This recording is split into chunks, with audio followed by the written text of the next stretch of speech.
Hi, I'm Bradley Sowash, jazz pianist, composer, educator, and author of the That's Jazz series, Learn to Play Jazz Piano at a Beginner or Intermediate Level. It's published by the Neil A. Chose Company.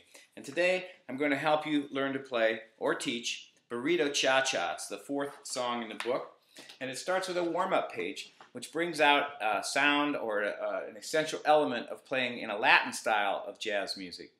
Now, if you've played much classical music, you're used to thinking about eighth notes being 8 to a measure, of course, but usually in sets of 4, kind of like 4 plus 4. 1 and 2 and 3 and 4 and, or 1, 2, 3, 4, 5, 6, 7, 8, 8 eighth notes in the measure divided into 2 sets of 4. Well, there are other ways to divide up those eighth notes. For example, 3 plus 3 plus 2 also equals 4. And that is a sound that you often hear in Latin music like this. 1, 2, 3, 1, 2, 3, 1, 2, 1, 2, 3, 1, 2, 3, 1, 2. Now that's a different way of counting eighth notes. 1, 2, 3, 1, 2, 3, 1, 2, instead of the 1 and 2 and, because it emphasizes the kind of accents in a Latin beat. And then you tie them back together and still think about 3, 3, 2.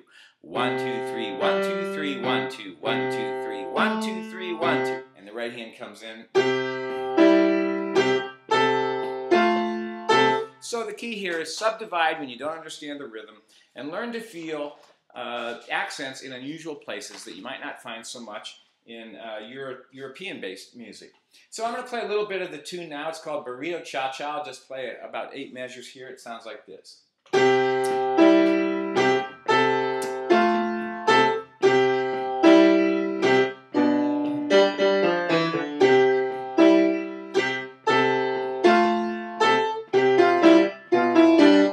Cha-cha-cha. For a piano player, really, there's 2 things going on all the time. Often in a jazz style, you have a prescribed left-hand pattern, and the right hand is noodling around. It's kind of like writing something specific, like your name with your left hand and drawing a picture with your right. That's why it's a kind of a crazy fun instrument. So to get started with that, you're going to play that same bass line that's in the song, but in the right hand, you're just going to go up and down a C major scale.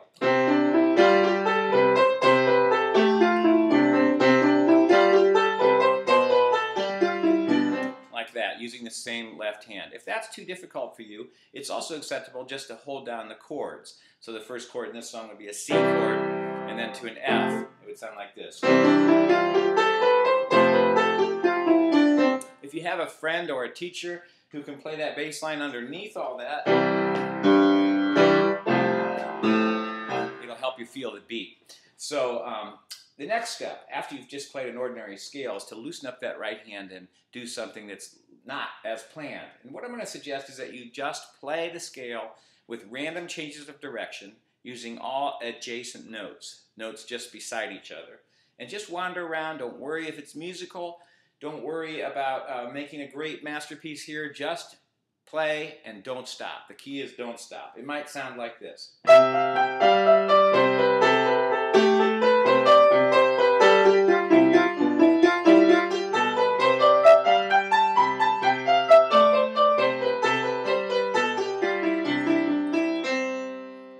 Your last note, suppose you ended this way. Here's a great tip. You're only ever one step away from a better note.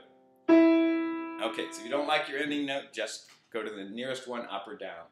Okay, now the next thing you can do to make it a more interesting right hand is to add in some longer notes. They can fall anywhere. They might be quarter notes, they might be on the and beats. Don't worry about that. Just throw in some pauses, like this.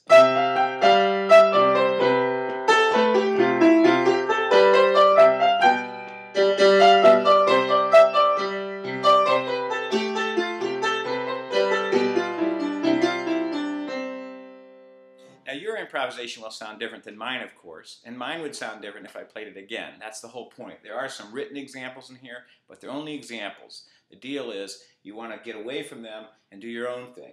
Okay, the last step is to add leaps, not just adjacent notes, but jumping to notes, skips and fourths and fifths. It can be at any size interval that you like. So here's how that might sound.